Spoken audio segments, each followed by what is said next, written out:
excellent speech from the Honourable Gentleman. He absolutely sums up the ethical as well as the practical case for why we need continuous at-sea nuclear deterrent. And I think that it's been a really good debate. Indeed, I'd like to particularly praise my right honourable friend, the chairman of the Select Committee, who I thought also set out very crisply why we need to do this, why it is so much in our strategic interest to make sure that we have this level of protection. The Honourable Right Honourable Member for North Durham referred to The Silent Deep by Hennessy and Jinks, and that is a really excellent book setting out the debt we owe to the technological brilliance of scientists and engineers, the political resolve of successive governments and diplomats to make sure that we actually acquire the technology, and then, as my honourable friend from Berwick-upon-Tweed has pointed out, the personal courage, sacrifice and professionalism of thousands of submariners and their families down the decades. Even as we speak, our forces are keeping us safe. As we sleep tonight, they're keeping us safe. That is a debt that we can never really adequately repay, and the least we can do is spend time in this House today to put on record our gratitude and thanks for their service. Churchill referred to the Spitfire as a machine of colossal and shattering power, and of course these submarines are, in their own way, our modern answer to that. It's a power we all hope and pray will never have to be unleashed. But as the honourable member pointed out in his speech just now, the mere fact of its existence makes not just nuclear war, but all war less likely. If you think about the 1960s, the 1970s, and the superpower conflict between the United States and the Soviet Union, it seems to me that almost inevitably at some point that would have flared into a conflict had it not been prevented by the fact the consequences of that conflict would have been unthinkable. The act of crossing into West Berlin would have come at too high a price to pay, and that remains still the fundamental basis for why we need the deterrent. In the world we live in today, Theodore Roosevelt's adage that you should walk softly and carry a big stick seems to me to have never been more apposite. There is the presence, we must acknowledge, of real evil in our world, intense and increasingly unpredictable.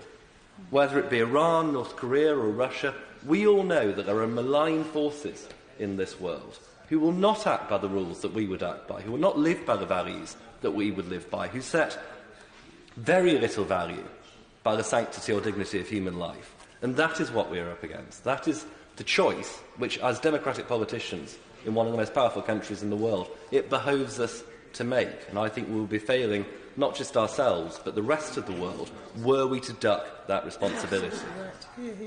There was a window in the aftermath of the fall of the Soviet Union where, of course, we heard much talk about the peace dividend, but I'm a great believer in what Vice President Cheney said when he said that the only dividend of peace is peace. And we shouldn't in any way attempt to do defence on the cheap or without the resources and the tools to make sure that we can keep ourselves safe.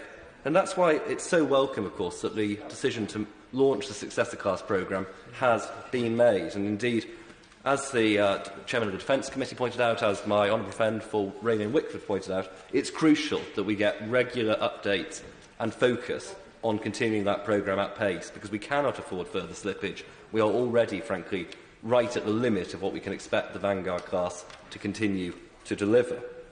It's also why it's so important that we have brave Labour MPs on the other side making the case for why we need the strategic nuclear deterrent, because as we do know, this is not a debate for partisanship. Yes, I will. Thank the honourable member for giving way. I don't regard it as an act of outstanding courage to be up speaking in support of long-standing and current Labour Party policy. I am absolutely delighted that he regards this as an item of faith that it will indeed be pursued. But we know that we have a leader of the opposition, a shadow chancellor, a shadow home secretary, indeed a shadow defence secretary who voted against the motion of the 18th of July 2016 in which this House pledged to renew the deterrent. So I think there is question over this, and anyone who's seen, certainly in my own part of the world, the actions of Labour activists, the noises they make, don't suggest to me that this is in any way a question settled beyond doubt. And so I think it is important. I pay tribute to him for making that case. It should come from both traditions. Well, I know it's become policy in the Tory party to be pick and mix on which policy you actually support, but there's one thing I would say about the leader of the opposition that he's made very clear, between leader, is that he sees the primacy of the Labour Party conference and its policy. On that note of great unity, let us resolve the matter there. I very much hope that the Right Honourable gentleman is listening to this debate, and he does indeed heed the wise words of the Honourable gentleman. Quite simply, there is no value to being morally pure if you're dead, and that is something which I think we need to underscore time and again in this debate. Our way of life in the West, compassionate, sometimes chaotic, but above all free, is underpinned only by the security of our defences. That is the ultimate litmus test of our ability to continue to live our lives free in the way that we want to.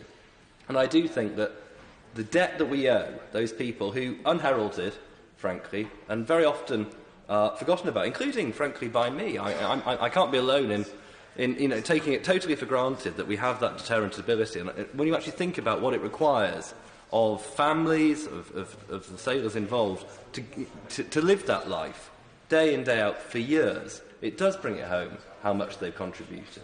And the fact that we haven't had another nuclear weapon deployed since 1945 is not an accident. It is precisely because of the principle of deterrence. And I think that principle will endure, because I can see no way in which these weapons can be uninvented, and therefore I can see no realistic situation in which we will ever be able to totally disarm. Obviously, the United Kingdom, to answer the Scottish nationalist point, the United Kingdom does maintain the minimal possible deterrent consistent with actually being able to deploy it as required. We are not in any way reckless about it. I absolutely pray that we never have to use it.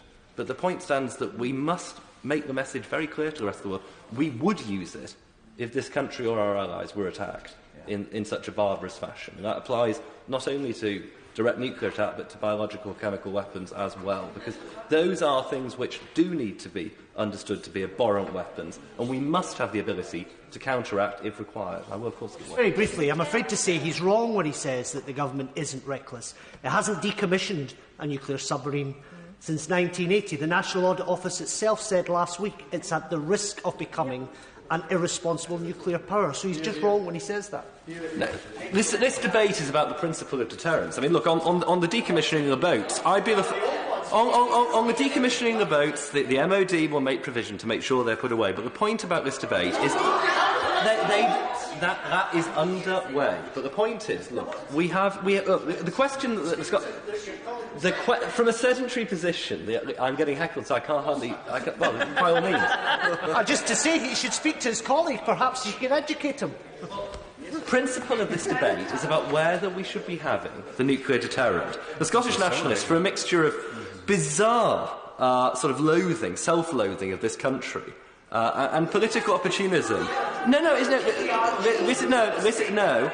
I'm proud to come from a country which will defend ourselves and our allies. And if that's good enough for the United Kingdom, it's certainly good enough for Scotland. And actually, the mere fact that this debate has been characterised, the only negative tone in this entire debate has been injected by common accord by the SNP.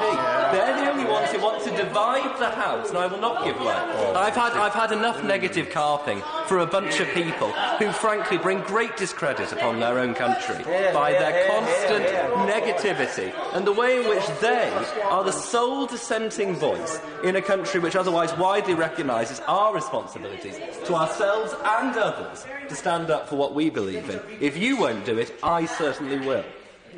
In this resolve, we must never falter, because in the end there are those relying on us not to falter in that duty. And we mustn't falter in our duty of gratitude, respect and upholding a military covenant to those who discharge this duty on our behalf. We're very fortunate to have them. We're very fortunate to have the deterrent. Long may it continue. Vernon Coker. Thank you very much, Madam Deputy